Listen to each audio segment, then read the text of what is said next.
I know I've already made a couple videos in the past of how to do the 120K timing kit on a Nissan 300ZX NA and twin turbo. Well, I have learned a few things over the years, especially since I did my first guide. Has been a couple years now that I've realized. So I kind of want to make a do-over and kind of make some revisions to help you guys out to make it easier and a little bit easier to understand. I apologize if you hear a little bit of mowing in the background. Today's, I guess, the perfect day for all of the neighbors to competitively mow. So what we're going to do here is we're actually going to pull the engine out and we're going to put it on the engine stand. I've already got the trans out. Last video, or the step one of my manual swap guide that we're doing on this car, we pulled the auto trans out. So if you're wanting to do it this way, go watch that video first. It's pretty much just a how-to guide on how to manual swap your car. The ultimate guide, I believe, is the actual term. We're actually going to show you guys how to remove everything to get down to the timing stuff, but we're going to yank the motor and resume it on the stand. We're going to film it that way to give you guys a better visual understanding of how to see everything, because it's kind of tough to show you down inside the car. Not to mention your back is really going to thank you for not bending over this car for 8 hours to do this job. Now on to the Z. So first and foremost, usually, is to unhook your battery. Thankfully, we don't have one, but if you do, you can just remove one post, or you can remove them both and pull it out to give yourself a little bit of extra room, especially if you're pulling the motor. It never hurts to be able to see more. So I think we're gonna start here with the intakes, because they're already loose. You're gonna have a couple 8 mils, you can use flat heads, and then you'll have a vacuum hose down here, as well as this PCV line right here. Should have a spring clamp. If not, it may have a worm gear clamp, depending on the previous owner. One down. Over here, you're actually going to have 2 lines. You'll have an idle air control hose and then another PCV. Then you should have another vacuum line back here on the back. Now we're going to open up our radiator cap and we're going to begin the process of draining our radiator. And we'll remove the coolant overflow as well. Disconnect it from the fan shroud. Now if we remove these radiator brackets here, I'm going to give you guys a little bit better of a representation of how to remove your radiator and radiator shroud now that we have one here outside of the car. It's a little dark in my shop, so that's why I'm doing this. Right here behind this hose, you have this valve. You can open it up and there should be like a drain that you can kind of point and aim wherever. That's your coolant drain. So you can drain it down enough where your coolant is below this, so you can pull this hose off and not have to worry about making a mess. Now, I usually like to drain half of it out at least, and then stop it, so when I remove this hose, that there's not a ton of coolant to come out of the engine, and so I can actually keep most of the coolant in the radiator, and I don't have to, you know, replace as much. Completely dependent on the age of your coolant. Now, if it's super old coolant, yeah, drain it all out, flush it, and replace it. But this was all just replaced, so it's nice and fresh, and may as well try to save as much as we can. So if you are removing the shroud, which you don't have to, especially if you disconnect the hoses just like this and pull it out in this assembly, there's 4 10 mils on the side, and you've also got one here behind this. To remove your lower shroud, it pops here into each of these lower places, and then it clips in down here. You'll just pull it out here and yank it straight down, and it'll remove from this full assembly. So that's pretty much how to remove that. So let's go do it to the car itself.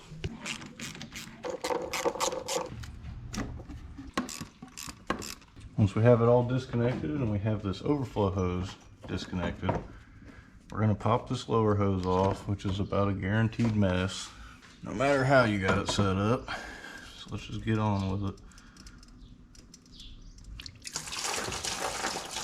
Now that we drop that hose down low enough to drain some of it out, we can actually just begin to lift it straight out. And I just happened to realize we still have automatic trans lines hooked up to this. So the trans lines were the issue, but the main problem was they were zip tied to the lower hose, or the sway bar. Nice, that was a heck of a mess right there. Once you get it past the fan, it's pretty easy. Just kind of wiggle it back and forth, pull her out. If you're not pulling the motor, this is where you can skip ahead maybe a minute or two at max. We're just gonna jump over literally all the little stuff to get this pulled off so we can actually pull this engine out, because realistically, now that the radiator's out, we're ready to pull it out. You should have 4 5mm Allen head bolts here, or Allen keys, to remove your throttle cover. Maybe a 10mm if someone has replaced them at some point. 14mm for your cruise and your throttle cables. You only need to loosen one of them to pull them out. And we actually don't have an OEM fuel rail here, so you'll have like 3 10mm bolts holding that down. Then you'll have the 2 for your fuel dampener, the 2 for the fuel pressure regulator. I recommend cutting the line if they're original so you can replace all the hoses while you go in here. If you insist on reusing them, remove the bottom Phillips down there or here, whichever you prefer. I rather pull it from the bottom, and then remove this hose clamp right there. And then pull all that out the way, including your throttle cable and your cruise cable, kind of like this. Then the balance tube, you have 3 acorn nuts on it that are 12mm between both sides. Spring clamp for your idle air control hose, and 2 12mm bolts. Carbon canister line here, potentially an AIV line back here, and you have your fuel dampener right here. Now we can begin to pull all the wiring. We're going to have 6 coil packs, as well as 6 fuel injectors. Now if you have old style fuel injectors, you're actually going to need a pick to remove them, because you got to pull that connector wire or connector clip off of it. You also have a ground here, as well as back here on your rear cylinder. Auxiliary air control down here that's paired with your NOx sensor, backed by your far back fuel injector. Over here we have a 3-pin O2 and a 2-pin VTC. 2 idle air control. The blue one is the fast idle control. Down back here, use a pick and a magnet to secure them. You also have another wire clip connector down here, as well as on the other side to remove off the engine itself. You got 2 for the TPS, an oval connector and a square or rectangle connector. Here's our crank angle sensor, coolant temp sensor for the gauge, and then the ECU side, and then as well as the PTU. And you've also got a 3-wire O2 here and a 2-wire VTC, but for some reason they're over here. And that should be enough to get everything out the way. I forgot a brake booster hose back there for your vacuum source. Before the engine comes out, you'll have both your heater core hoses back here in the back. You got to remove your 2 engine mount nuts on the bottom, and also follow everything that we showed in the last video to remove your transmission. 2 power steering hoses over here. You can just unbolt the power steering pump and leave it in the car so you don't have to drain anything. And that's exactly what we're going to do on the AC compressor. We're going to remove the belt, remove its 4 mounting bolts, 2 on the top, the 2 on the very bottom, disconnect its connector, and we're going to drop it and hang it out the way so we don't have to discharge any of the system. You also have an alternator to transmission harness down here. Oval connector, just push tab, and then you'll have like 2 power connectors here, as well as this one right here. They're all just push tab, push and disconnect. So we're gonna go ahead and tackle all this, get it done in the blink of an eye, because this is a lot of work and I'm ready to get this over on the stand. So let's make it happen. Engine's out, and we've actually got it over here up on the stand. So we're ready to start tearing everything down, and we're gonna start here with the fan clutch. 4 10mm nuts. Your best friend here is going to be a ratcheting 10mm wrench.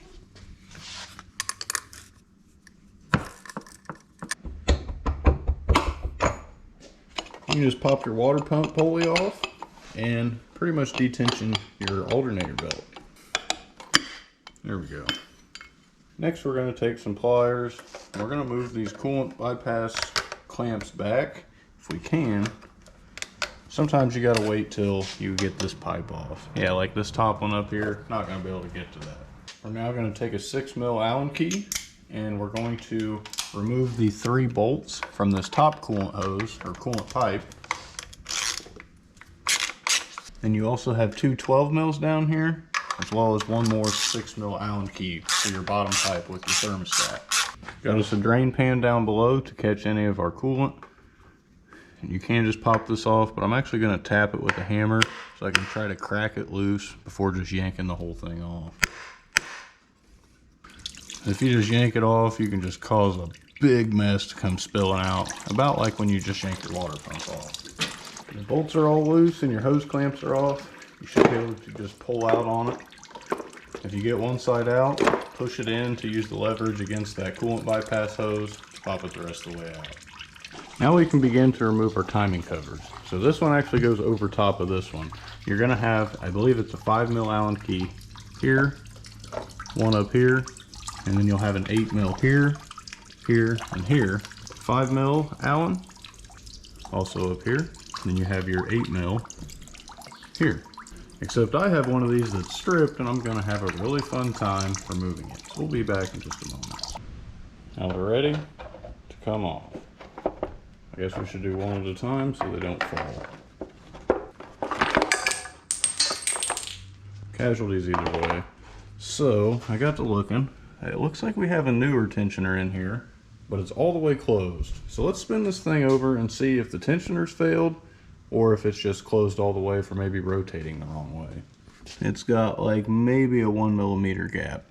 Well, let's move on and start pulling our crank pulley off so we can get access to remove this lower timing cover. So you're gonna need a 27mm, and you can do it just like this with a breaker bar. If it's a manual, put it in 5th gear, chalk your wheels, loosen the bolt. If it's an automatic, you're gonna have to remove the starter and put like a pry bar or something in the flex plate back here, at least in the ring gear. You can do that on a manual car, but I think it's way easier to put it in gear. But we're actually going to use an impact because we have the tooling and it makes it way easier. That's why I love this thing. The way we're going to remove this is a bolt type wheel puller set. So it's basically going to be kind of like a crow's foot, like this. And we're going to use these two opposite ones to place right here, and we're going to run a bolt through in each of these slots. It's looking like they're going to need cleaned out a little bit, so we'll probably spray them with some PB Blaster, put some oil in there just to lubricate the threads, help clean them up. Never mind, we got oil in the bolts from last time. It does kind of stink. These don't come with the actual size bolts in the kit, so you kind of got to source your own. If your bolts are different lengths, just use washers to make them the same length. Now we're going to begin to thread these in just to hold this tool into place. And we've got this rod with the tip that's going to sit in the crank bolt.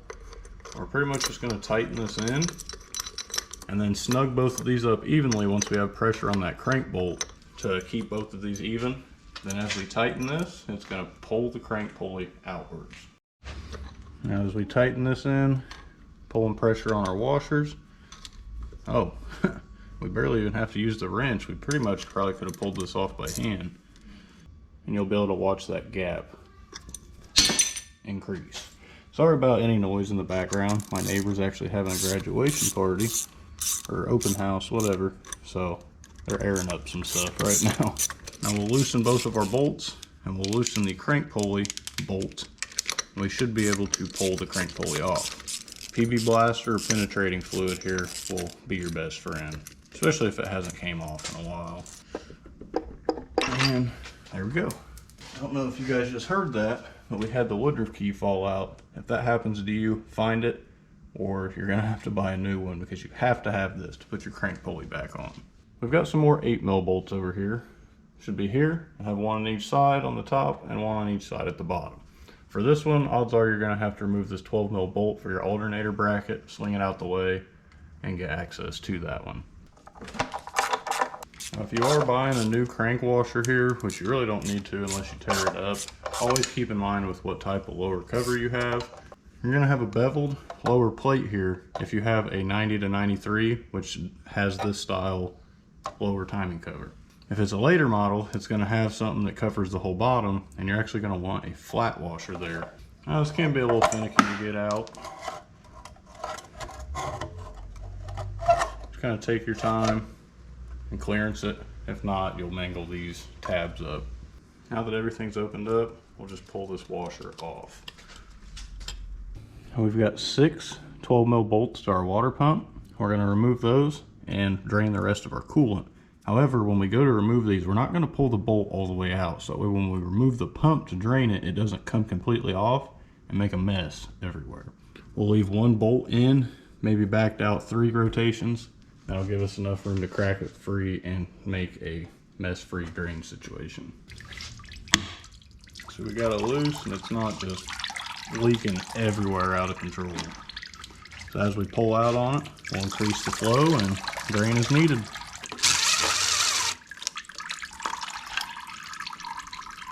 Talking about glued. Now we're actually going to reinstall the crank bolt so we can turn the engine over to where we need it. Because our goal is to align it to top dead center. And we need to place the timing marks on the cam gears. There's indents here, and then on the top of the gears, we need to line them up roughly on the top of the engine. We've got some pretty good compression. All right, so we're just going to use these as a reference mark. It's not the actual top dead center. If you see here, there's an indent, and then there's a dimple on the back of the timing plate. Those are just a rough mark to get it all lined up, so when you put it this way and take it off, you can kind of have everything set where it needs to be. The passenger side cams are both opening valves, so they're under pressure at top dead center. So if you move them any way, either way, they can snap shut. Once we got all of this set up, we're actually going to put a bolt in this tensioner just because I want to see if it's new. It's just not adding up how rusty it is for being 15 miles old and how greasy it is. But if you're completely replacing the tensioner like we are, you've got 12 mil bolt here, a 12 mil bolt here, and a 12 mil nut down here. Once you loosen those, it'll drop slack in the timing belt and your gears may flop. Don't worry if they do. Seriously, don't stress about it. I'll go over that in a bit. Sorry, my big head was in the way right there. I didn't realize. Just want to make sure I didn't drop nothing into that coolant abyss. That tensioner flopped back, gave us the slack. We can pull the belt off there and weave it off here up top. Now, let me show you guys what I was meaning about the cam gear snapping. So you always want to be careful over here on the passenger side or the right side of the engine when you're sitting in the car, because these cam gears can snap either way. And if they do so very violently because they have the weight of the springs on the cam keeping it open, so it wants to snap shut. So we're going to turn this gear and just show you guys how fast it snaps, because you can turn this gear either way. It can snap either way. Nothing's going to hurt anything. There's going to be no contact with your pistons and your valves. Simply just going shut. Right now, if anything, you could spin the crank and hurt your valves because they're open. Like that. Snap back.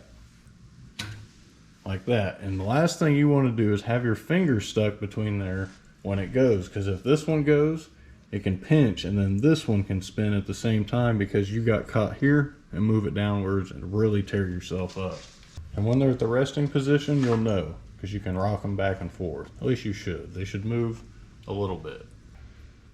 So now we're going to remove those 3 12 mil bolts for your cast bracket, and we're going to wiggle that and pry that off so we can get access to all of our cam gears.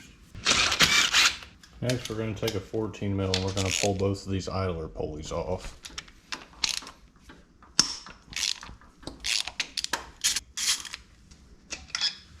I'm actually going to transport all of these clamps onto these coolant bypass hoses. Oh, it appears that these are not right. This is actually what's supposed to go on the radiator. Guess we'll probably be replacing those then. We're actually just going to cut these off since we have replacements. I don't usually do this, but I don't feel like sitting here fighting this with some channel locks and pliers.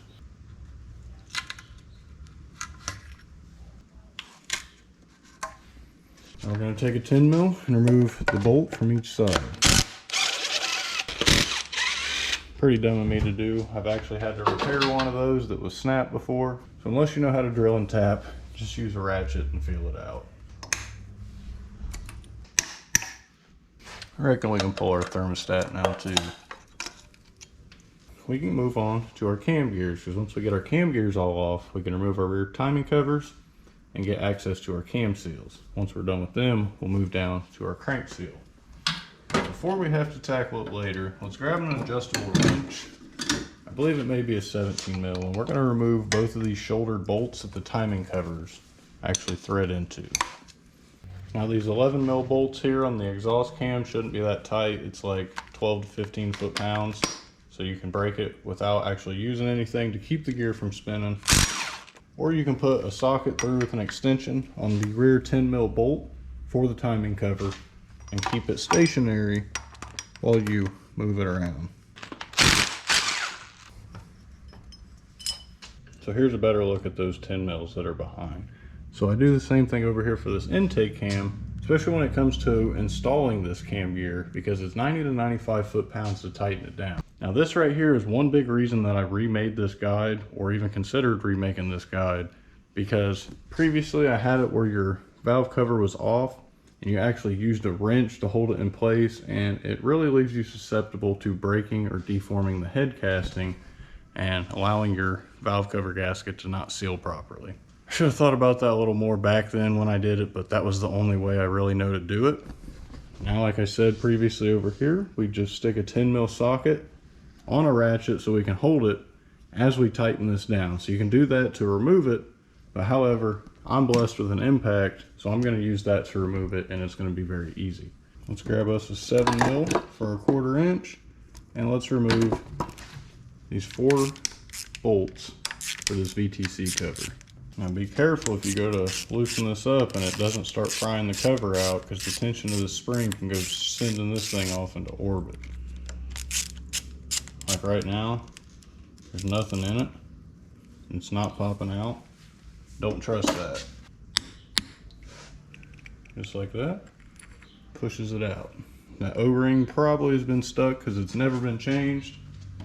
And since we're replacing these springs, throw that in the garbage. Be careful here, because you will have oil coming out of here, because your VTC is oil driven. And we're going to use a 19 mil socket to remove the bolt. We're basically just going to put it on that head of the bolt. And our goal is to keep that sturdy.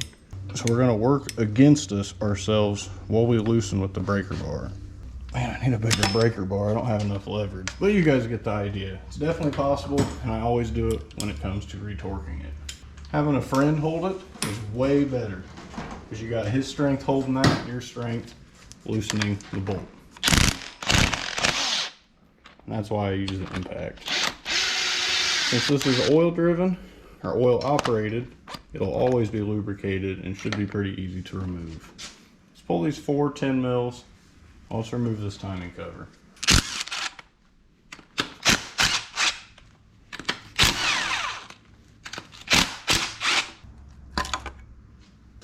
I'm not going to show you guys this side because it's the exact same thing as over here. We have this Lyle shaft seal puller that we're going to use to pull our cam seals. So there's a metal ring on the inside, and if you don't know what it looks like, you can check your new seals to kind of get an idea looking through the back. Well, it's a shame it's so hot out here because the GoPro overheated, but pretty much we just fold this in, get it under the lip of the cam seal, and then we pry it out while using leverage to grab the inner metal seal. Not seal, but the inner metal ring in the seal. About like that. You can see all that material missing. That's all the rubber we broke off of the intake seal. Then there's that little metal ring on the outside. Now make sure you clean it all out. Make sure there's no debris, no dirt, anything in there, so you get a good seal when you put your new cam seal in.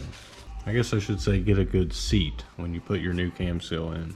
When it comes to reinstalling your seal, we're just going to put a little bit of oil on the inside.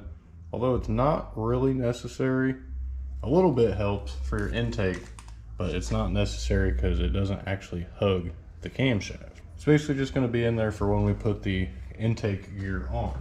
You don't want to lube the outside because that will make them easier to pop out if you do have a little bit of excess crankcase pressure. But we're going to try to get this started, at least stuffed in enough where we can start tapping it with a socket and a hammer or an extension. So we're going to use this, and we're going to pretty much just walk this seal in, and we're just going to install it flush with the cam caps and the face here on the head. Our seal's installed. Now we're going to do the same thing over here on the exhaust cam, and we're going to lube this one up, and be careful not to fold the lip of the seal when installing it on the exhaust cam. If you do, then it will not seal properly when the cam spins. I have kind of learned that twisting the seal on kind of helps it seat, especially on the crank. Like if you twist it, it'll help not fold that inner lip as long as it's lubed up.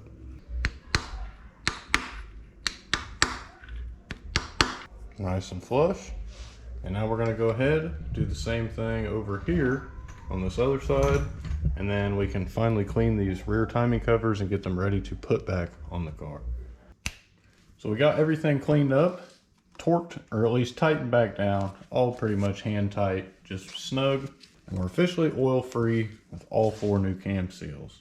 So what I recommend now, if you haven't already cleaned this up, I really can't remember if I mentioned that. The best way to go about it is to knock it all off with the razor first to get the bulk of the old RTV off. And I go back with a wire brush. You can use brass on aluminum if you're afraid to scratch it. I use steel because the RTV is going to fill all the imperfection, and just brush it all down, knock it off, get it nice and clean, and then spray it down with some brake cleaner and make sure it is oil free once it's free of debris. Which we're going to do one final time, just to make sure everything is ready to go. And that's because before we go put any of our cam gears back on, we're actually going to install these coolant bypass pipes. Using the wire brush, here's kind of a before and an after when you clean up the surface.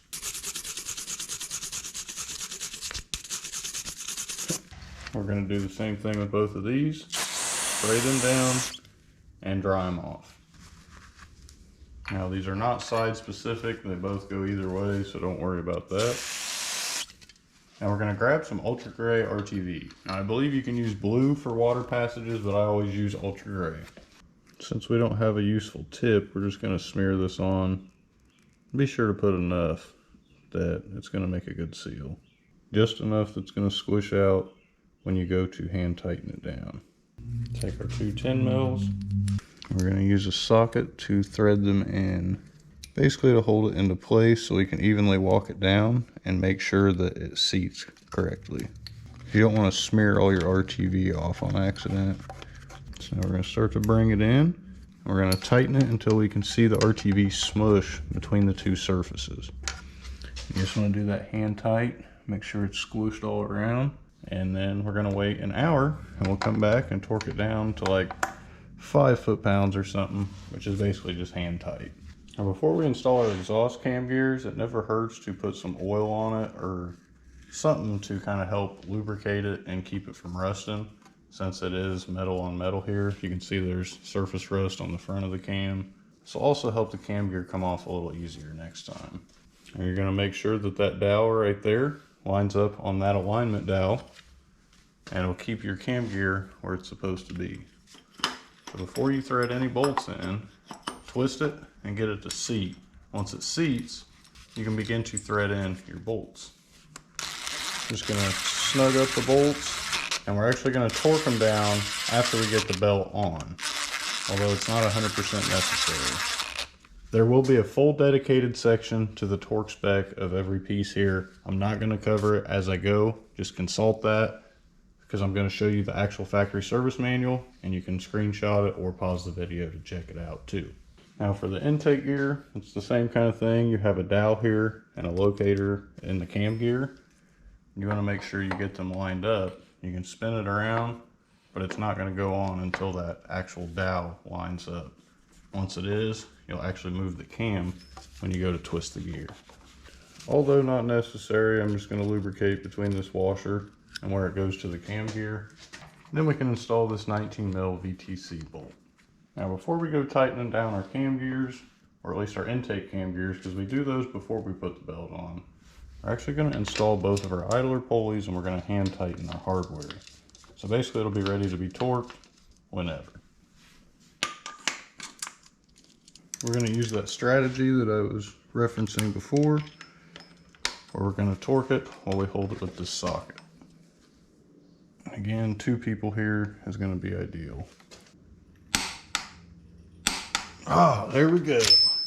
That's how you torque your cam gears without damaging your head using the wrench method. So basically, either way, if you do it either way, it's better to have 2 people, but I showed you how to do it both ways. Yes, I am out of breath.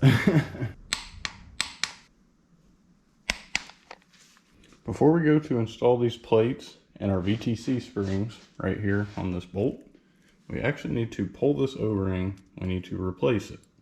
A little bit of oil down inside helps keep it to where it sticks and it won't fall out when you go to install it. Now the torque spec here is like 1 foot-pound. I literally just do hand tight until it stops moving. so you don't have to worry about stripping any of the screws out. So you get it walked down.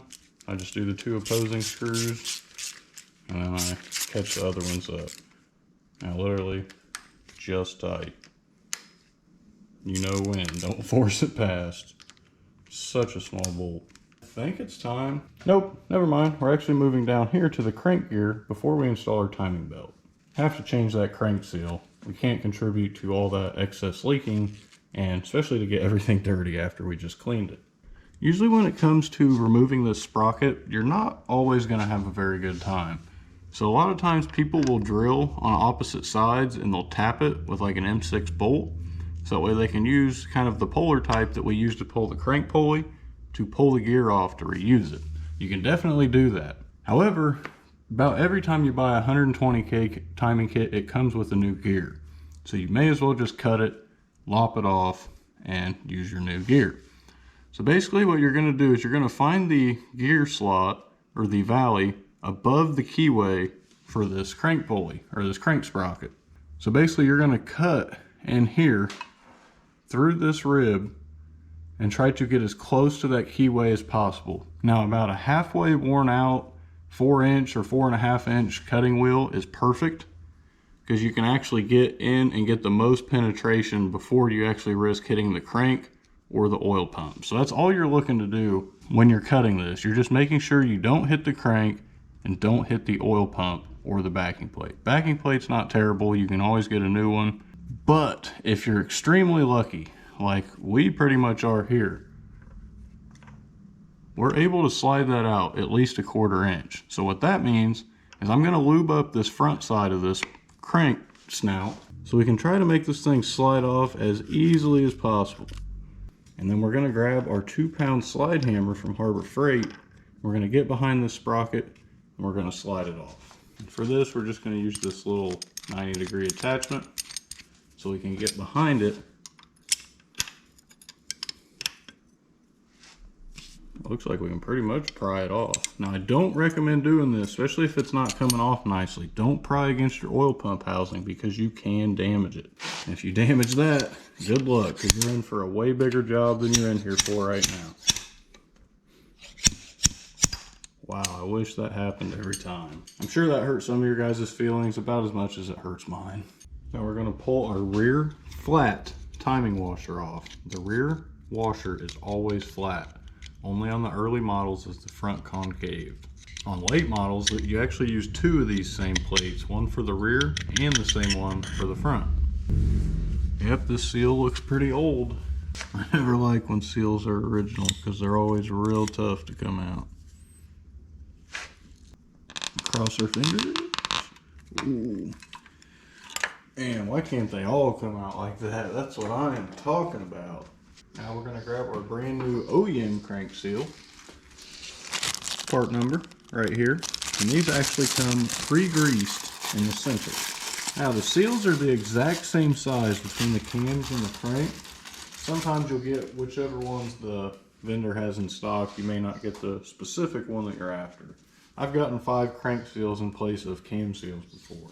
Take a rag and we're going to clean out the inside here just to make sure that there's nothing inside that spot where the seal goes, because we don't want to push anything down to drain into the oil pan, gunk anything up like the oil strainer. So since this one is greased in the middle, we're going to install it without lubricating. And here is where I kind of learned that twist trick. If you get one side started, you can kind of like just twist the rest of it on and get it to where that lip does not fold on the crank. If you fold that lip, odds are you're going to pop the spring out of the seal, and then you're going to have to replace that $20 seal. You could go ahead and ask me how I know that one, but I think you guys already understand. And then we're just going to knock the seal in flush with the oil pump. Now we can grab our washer and we'll reinstall it the same way that we took it off. It's always good to keep your woodruff key in place. And honestly, I keep this halfway through the woodruff key, so when I put the sprocket on, it actually pushes that back accordingly. I'm going to clean this out a little bit before we really put everything back too. Just another little pet peeve of mine. Even if you can't see it, clean it. You want to know something crazy? Look how nice this rear washer just cleaned up. Sheesh. Before we put the crank sprocket on, I'm just gonna add some fresh oil here, and we're just gonna lubricate this crank snout. Mainly so next time we come to remove this off, or when it comes to be removed, it's gonna come off nicely again. Now you're gonna wanna grab your woodruff key that was for your crank pulley, and when you install it, put the nose end or the very front of it downwards. So as you push the sprocket on, it's actually gonna catch it, and then it will even it out as the sprocket goes on. You must have this one on unless you have a really clean snout like this, then it will guide it on the rest of the way. And this indented side always goes to the rear. All right, now we got it started. As we push it, it's gonna level that woodruff key out. Wow, stutter real hard there, I don't know. Just like that. Places it on the rear woodruff key. And now it's in place. That means we can move on to the timing belt. Yes, what we're officially here to do. All those hours of work just for us to finally be able to put it on. Now I'm gonna make this as simple as possible. It is very easy to overthink this whole process. So let me just start now by saying, listen to me. Don't overthink it. I'm going to make this dummy proof. You're welcome. When it comes to putting these back to top dead center, you're going to have to twist the actual cam gear until it gets up to the resting position. Now again, as you do this, be very careful. Because if that cam snaps, you can get your hand caught on either side, and this part of the gear is pretty sharp. So this is where these reference points on the rear of the timing cover actually come into play. So you're gonna rotate this up to get it roughly in that position. That's gonna tell you that's about top dead center. Same thing goes over here. You've got plenty of rotation sitting here at top dead center. So this cam can move wherever it needs to be. So with this little bit of play, we're gonna be using the dots here to line up with the marks on the belt. And you have to get every mark on this dot. And as long as you do that, you're gonna be good. As long as you got your tensioner and everything all bolted up. It's just gonna be a matter of twisting this ever so much so you can rotate it over a little bit to get the right tooth slot, to get the belt to sit in the right position. And then you gotta match this side to this, and you're gonna have to tighten it all. So you'll tighten these, have these tight, run your belt here, and adjust these two accordingly since you can freely spin them. That will allow you to get that set up, and then when you get down here to your crank pulley, you'll have a mark here, and you have a little rib here in your oil pump. And those are your rough alignment marks. So once you get these four on, odds are you're gonna have to put your crank bolt in, rotate your crank a little bit to get that to line up with that dimple on the line on your timing belt. Now when you do this, as long as you follow this procedure of counting the amount of teeth between each of the marks on your belt, there's no way any of this is gonna mess up after you get the tensioner on and you rotate the engine over. Because once you rotate the engine over one full time, those timing marks are not gonna line up in every same position. And people think, oh my goodness, I jumped timing. No, it's just there's not enough belt teeth there to make it perfect for every rotation. So it has to spin like 100 something times to actually line back up perfectly. So don't stress that. As long as your belt teeth count between timing marks is correct, that is all you need to worry about. Between here and here, there's going to be 24 belt teeth on your timing belt. Between here and here, there's going to be 45 teeth. Between here and here, another 24 belt teeth. And between here and down here at your crank pulley, there's going to be 59 belt teeth. So as long as you come over here with your belt, you can see that old mark there. I'll mark them all so they're fresh. You're going to count between each of them. As long as they are correct and have the correct count between the lines, just put the belt on. Do whatever you have to do to keep the lines on that belt right here on these marks on your cams. Do not pinch it as the belt says. Don't use clamps to hold it in place. You can lay something on top of it to keep it from coming off as you move stuff around, but do not clamp it really tight. If you damage that belt, it can let go at any given time when your engine's running, and then boom, engine is toast. So we're going to count our belt teeth, and then we're going to report back and begin to show you guys the process of installing this belt. So now when it comes to installing your belt, there's going to be this little bit of writing right here that's always going to sit over here between these two cams. So this dotted line is going to go on your exhaust cam. This line right here on this side is going to go up here on your intake cam. So I always start with these two since they're so snappy. I like to get them sorted so then I don't have to worry about it. Right there, perfect. As you see me place the belt in the correct spots on the passenger side, you can see here it doesn't exactly line up. And this right here is our mark, and our line's right here. So what we're going to do is slowly rotate that way, and then we'll rotate it a little bit more to close any of the tension through over here. Because you want there to be no tension between your cams, kind of like your engine is spinning. Now over here, that one lined up just fine, but since this side is at rest, we can move that as needed. Now that we have all of the top in place and we're now working on the crank bolt, I'm going to lay something over the top to kind of hold this all in place. Just a ratchet sitting here to hold that in place to keep it from jumping up anywhere is all I'm asking for. Now another big thing is going to be over here, keeping this in place. So you can do kind of the same thing here and just lay something over top of it. Or wedge a pry bar like that. Now here we're going to wrap this around, bring the belt down, and we're going to try to line up this mark on our crank pulley about like this and run it over that power steering pump bracket.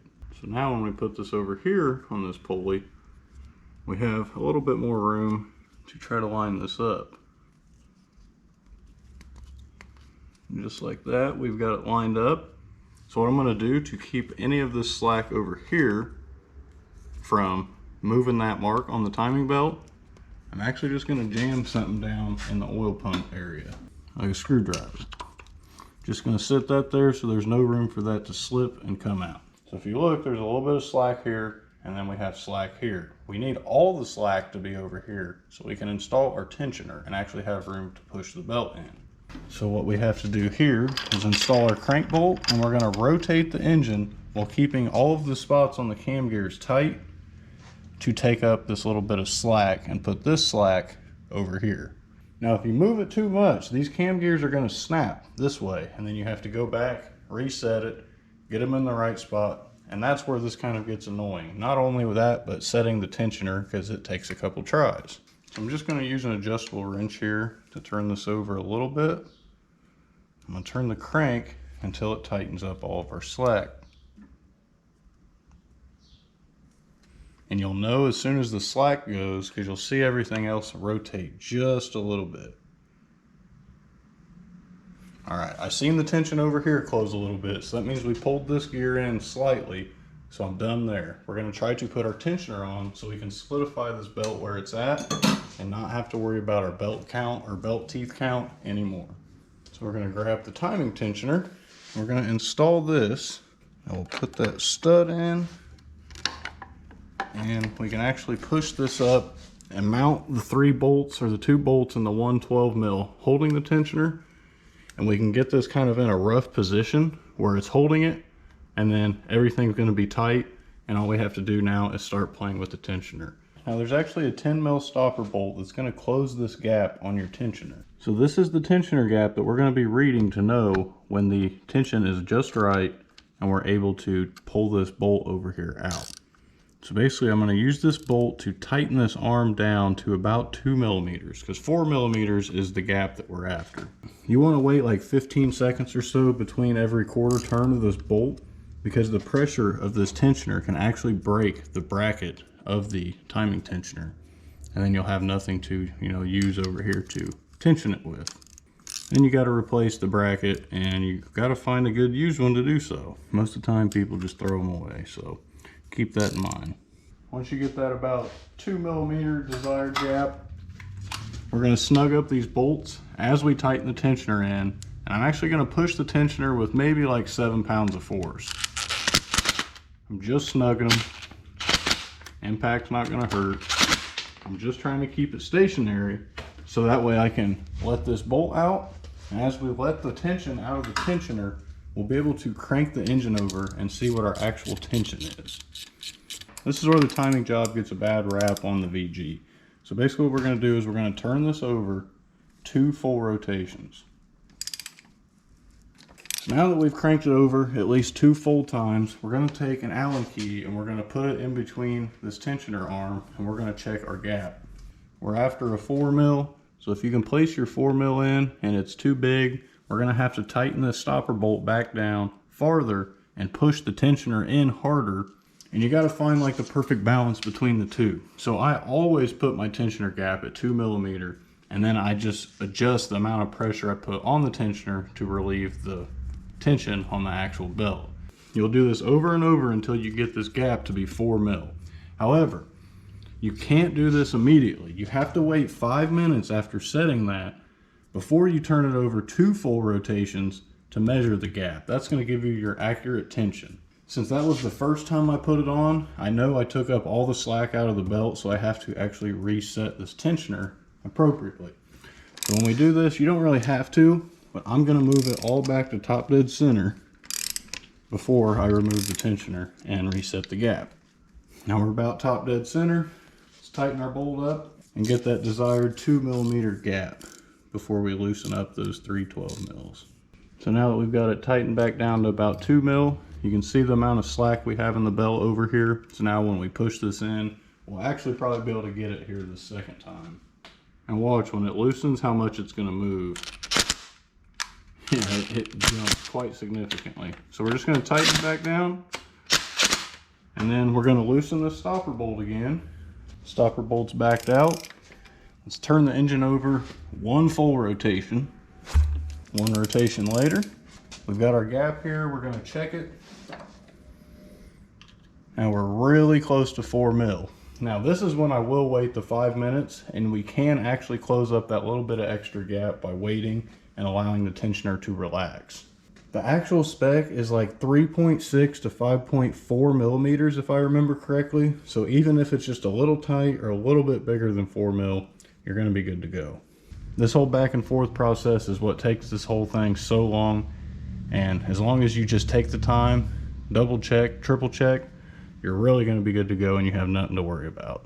We cranked it over 2 times. Now when we put this 4 mil in here, it fits. And if there's a little bit extra gap, like I can twist it and it still doesn't spin. So that tells me we got the perfect gap right here, and we can actually tighten each of these bolts down to 12 to 15 foot-pounds. Sorry, I knew I said I wasn't going to say torque, but stuff happens. We can pull that 10 mil stopper bolt. Pull it out so it has no chance of rattling out over time, because if it falls down here, it can cause you to jump timing and potentially bend your valves. Don't forget those exhaust cam gear bolts. So we just laid a nice bead of RTV Ultra Gray on our water pump, and now we're going to install our bolts.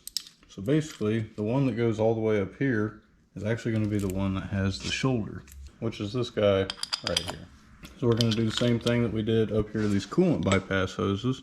Now this one is a little tricky. You may want to take this bottom bolt down here out until you actually get it in. You're going to tuck it behind that timing belt, and we're going to get the bolt started here. And we're going to get another one started so we can get it actually going straight to start to bring the rest of them in. And we'll walk it in hand tight, get the RTV to smush around the outside, and then we'll wait an hour and come back and tighten them all down to 12 foot-pounds. Now the kind of annoying part here is we have to wait an hour until we can move on to do anything, because we have to actually put the lower timing cover on after we tighten these down. So kind of in a bad position, but just always kind of a reminder to not go too fast, I guess. Maybe that was Nissan's intention. I guess we'll be back in an hour. It's been an hour, and hit it with 12 foot-pounds. Don't forget to check your torque. The big reason why I was comfortable pulling the trigger and replacing all this was mainly because of the old water pump that we pulled off. This right here has a plastic impeller. This is a ticking time bomb. Do not cheap out on crucial parts like this for your Z. Now that that's all cleaned up, we can actually start to install our timing covers. Before it gets installed for good, let's grab our last timing washer. Don't forget, the beveled edge points outwards, if you have an early style. We did clean these timing covers up pretty nicely. As long as you tuck this bottom little bolt spot first, makes it easier to get it all into place. Now we actually need to install our cast and our cast bracket because we can't put this timing cover on until we do that. Technically we can put this one on first, so let's just do that. These covers look really nice. So before we install our cast, we're actually going to tap it out of the bracket. So that way we can clean up the inside of this bracket and the outside of the crank angle sensor. There will be a lot of corrosion and buildup there, as you can see all that white stuff. So we're going to have to wire brush that all down, make it where it can rotate evenly. If not, it's no fun to set your ignition timing. So now we can freely adjust our timing. So when you install this, you're going to have a half moon in the back of this that you're going to have to line up with this. And it's not going to go in place until you get it correctly. So basically you just have to repetitively poke it in until you get it to seat a little bit. And then you can seat the bracket into place. Like right there, it went in just enough that I can tell it's seating. Once you get your keyway correct, you can install your 3 12mm bolts, and we're going to torque them down to 12 to 15 foot-pounds. When it comes to doing your ignition timing, I recommend to consult my Z32 diagnostic guide that actually goes over how to time this. Pretty much you're going to use this to time. You're going to have a mark on your crank pulley, and you're going to look for 15 degrees before top dead center. Unless you're a 1996 NA, then you're going to be at 10 degrees. And depending if your mark's over here, you can turn your cast right and it'll move it over, or if you turn it this way, it'll move it that way. So that's how you adjust that to get your sweet spot. However, the car must be up to operating temperature. It needs to be warm to set your ignition timing because it is different when it's cold. Now we can go for that final cover. Looking good. Since we're now in the home stretch of getting everything all finished up, let's take our crank pulley and let's install it straight on the Woodruff key. Now while you're in here, it really helps to mark this with a white paint marker, and as well to mark this mark on your crank pulley that's at the 30-degree mark right now, to make it easier to line that up when you're timing your ignition timing. Since it's time to install the thermostat housing and our coolant bypass hoses, let's pop these on. Make sure it sits flush on the back. You really got to be careful with these hose clamps. They are so tight and tensioned. If you make one wrong move, you could literally take your eye out. So I say channel locks or whatever are probably better off for spreading them. Yeah, these ones that the customer actually had on here are definitely not right. They're not tight enough. And when you want to make sure you orient the actual tabs of the spring clamp to be out of the way of these pipes. If not, when you go to put it on with your RTV, you're going to find out the hard way. And just like all of our other mating surfaces, we hit both of these with a wire brush and then sprayed it with some brake cleaner to get it all free of any oil or debris.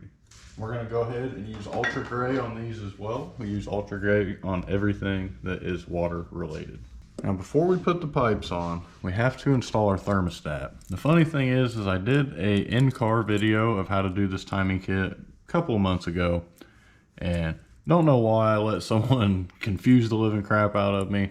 Really wasn't thinking that day. Plus OEM sensors are like discontinued, or not sensors, but thermostats are discontinued. So they're not all Nissan that say top. This weepull needs to point to the top when it's in place, because what that's going to do is that's going to allow all the air to be up here and allow your system to burp and bleed out. If it's pointed towards the bottom, it's going to be filled up with any little bit of fluid and it's not going to burp correctly. It's going to take forever to bleed your car. Now if you do goof it up, you can definitely bleed it. You're not screwed. You don't have to take everything back apart, but it does significantly help to put the weepull on your thermostat up. So don't say I didn't tell you when I corrected it. I'm pretty sure I corrected myself in the video.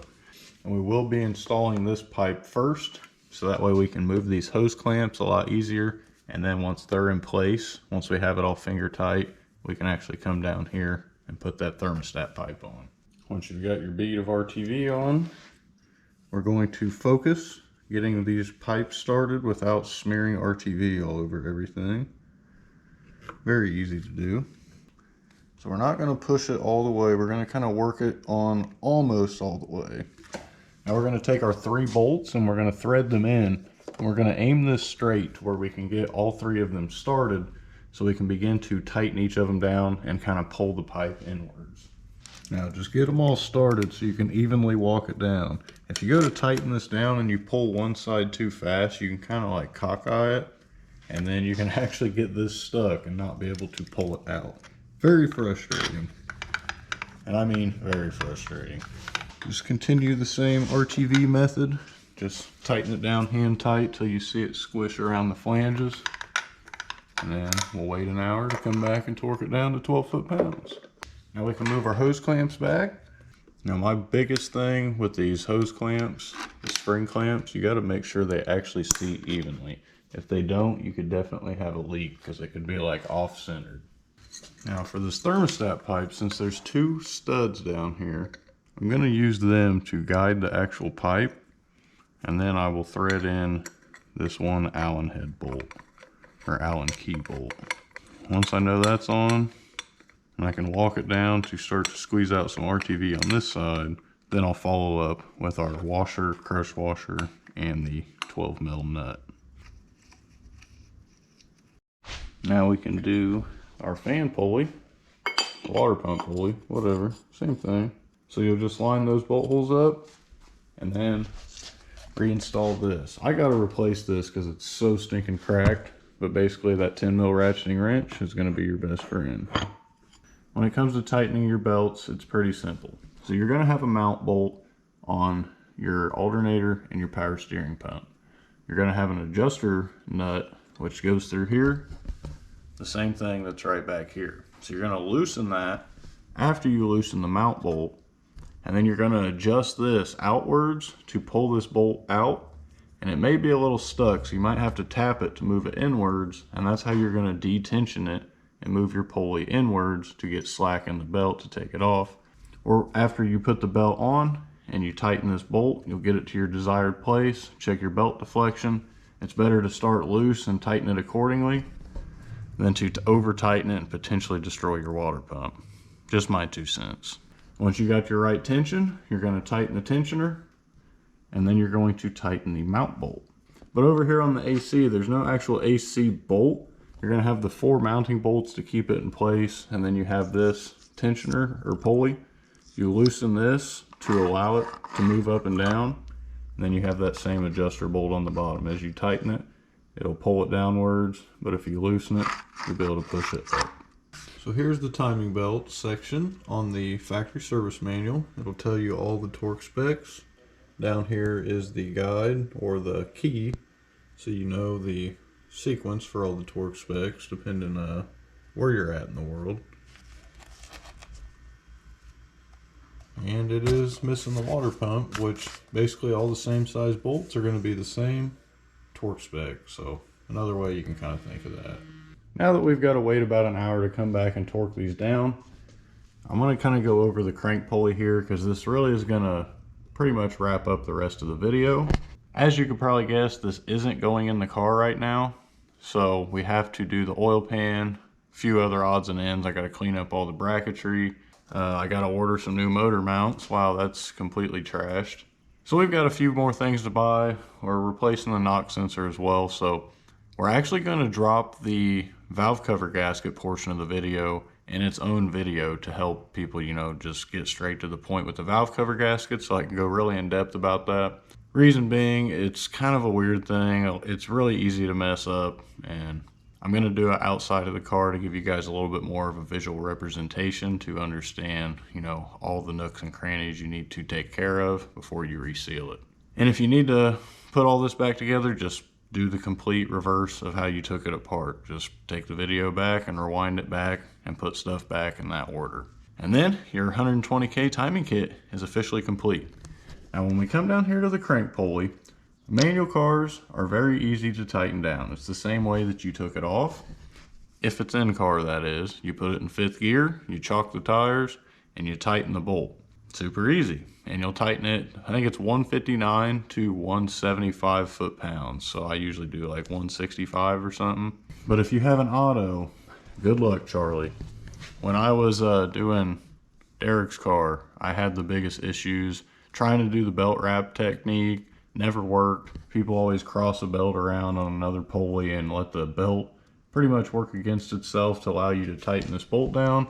And while with all of that tightening torque, just wasn't happening. So pretty much what you got to do here is you can pull the starter off of the transmission and you can put like a flathead or like a pry bar in the ring gear of the flex plate. So pretty much you'll have someone sit there and hold that while you loosen the bolt with a big breaker bar up in the front with a 27 mil socket. For some reason, I can't ever find a tool. I know that you can do this without all that, doing it by yourself. And the way to do that is you could get some sheet steel, fabricate something that's kind of like a fork here that's going to bolt into both of these spots. So you can actually either leverage it against the frame rail in the car, against the sway bar, or anything down there for that matter, or you just hold it. That'll be bolted and you can have your socket go through it and be able to loosen this bolt, and you can keep the pulley from spinning. The way that I figure it out, but I don't have the tool to do it, and if you're a little resourceful, you can kind of build something. So I don't have the equipment here, so I haven't built something yet. So soon I will make that tool and I'll give you guys a little bit more of an idea of how to do that maybe yourself. But that wraps up the end of the 120K timing kit video. I know Dorian's gonna be super excited when we get this thing all back together here in the next week, because bought it with a bad transmission. We're manual swapping it. We're getting it to where it runs super solid. So it's gonna be a nice Z when all said and done, and I really love the color of it, I'm not gonna lie. So I'm not sure if some of you guys may have seen, I did kind of post like a short for this car. I know it was just kind of like a circumstantial short, but I kind of got to thinking that maybe I should try to make some. If that's something you guys think I should do, please let me know in the comments below. I don't have TikTok, so I don't have TikTok brain to know kind of how to record stuff like that. I kind of had fun editing and making that one yesterday, so I have kind of pre-recorded a few of like transformations and just progress of this car. So if that's something you guys want to start seeing on any car that I work on, please let me know in the comments below, and we'll see about branching out a little bit. I know you guys are still waiting on Matt's car over there. Unfortunately, the spark plugs that came in were busted and they're getting shipped back to get refunded. That's a whole ordeal. We got a new ECU chip coming for the actual specs and stuff on this car, so that's kind of keeping me from running everything right now. And then I have that turbo leak that we're trying to get it to idle so we can kind of isolate it and figure out what's going on. I really want to get Matt's car back to him, and I know he really misses his car, so let's see what we can do. Thank you guys for watching. If this 120K timing guide has helped you guys at all, please don't forget to like the video. Shoot, send it to a friend. Help bump it around, help the next guy out, because these things are very intimidating to work on for your first time, let alone for your first car. So thank you guys for watching. We'll catch you in the next one. Peace.